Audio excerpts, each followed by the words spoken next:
Brian, a result that seems solid. You mentioned maybe you felt like drop points because of how well the team played. Now that you've seen it in the film room, where do you lie? Still drop points. I think in the second half we created some good moments. When you say moments, chances, our expected goals wasn't through the charts, but there were good moments. Danny Masowski was unlucky, first slide there, Kent's ball over the top. There were even some good moments in the first half, but in the second half, I thought we were on top of them for large parts of times, but credit the Timbers, and they didn't allow a goal, and we got to do better in certain moments. That last little decision, Pedro Blaze Paul instead of playing to the left. What were the other ones? There were some just little decisions, little technical breakdowns that prevented us from scoring the second goal. So if you look at the road trip as a whole and you take the results out, do you feel though? How do you feel about the balance of play on that road trip? Well, good, not so good, and medium. Thought we played really well in Houston, did a lot of good things. LAFC obviously was a dud, and there were some good moments there. In Portland might be better than just meh, but it was okay. 1-1-1 ain't gonna win you championships, but 3 games on the road, the travel, getting back at 3 a.m., that was a tough stretch. I guess Ryan had mentioned something about how he had never done a road trip like that, and I looked it up, and he had never done a road trip. Anything like that at all. No. What kind of, I don't know, do you give a player like him a little bit more of a pass when you realize that this is probably twice as long as the longest road trip he's ever made in his life? Well, it's not whether you give him a pass or not. It's whether you make the right decision in his playing time, in his minutes.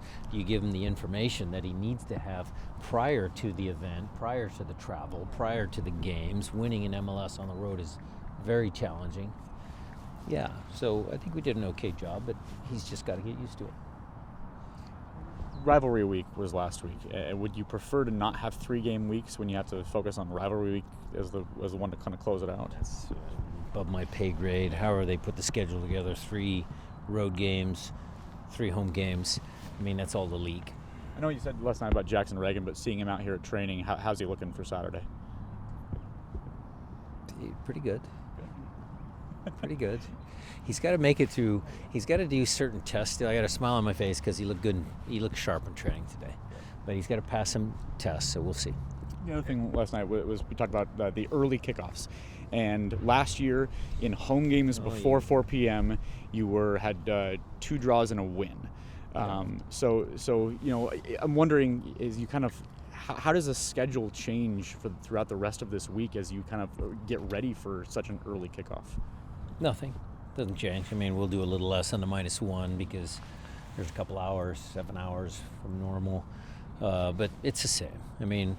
We gave him an extra day off this week, so we only have a 3-day lead, and we'll make adjustments. What have you made out of Jesus Ferreira's progress and maybe his game against Portland? It didn't seem like he was flashy, but you look at the stats and it seemed like he helped connectivity. He did his job. But what are you getting out of him so far? He was good. Look, he hasn't scored, and I think that's what everybody draws their attention to. Could that be perceived as a negative?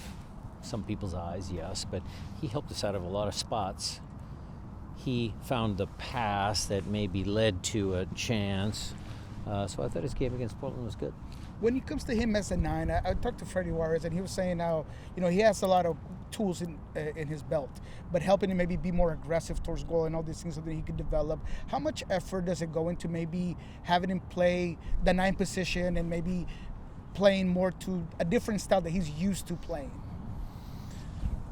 What I would say is this: he's eager to learn. Where his final position is at this club, nobody knows yet. But when we ran him out as a 9 earlier in the year, I don't think the team was as settled. The lineups that he was playing and the games and everything just wasn't ideal.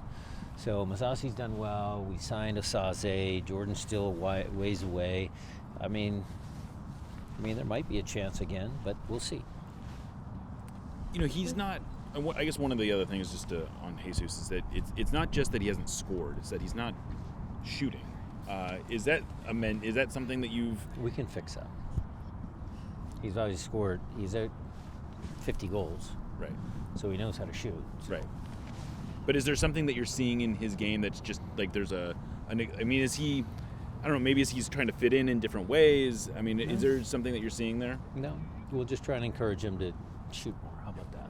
Okay. FIFA kind of formalizing that they are going to have another window open to sign players. How do you think that might impact you guys with the Sounders?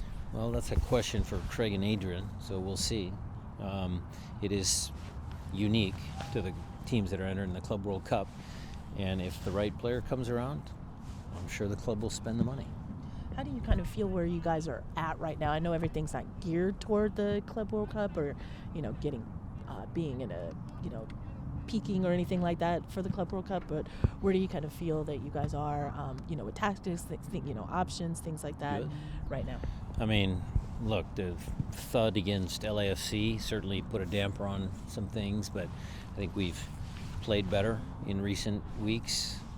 The Club World Cup obviously is a big talking point. Are we really going to compete with PSG when they spend, I don't know, a lot more money than we do? We have to be realistic.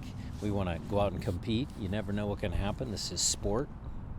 You start off in group competitions. You start off with a win, puts you in a driver's seat, gives you momentum.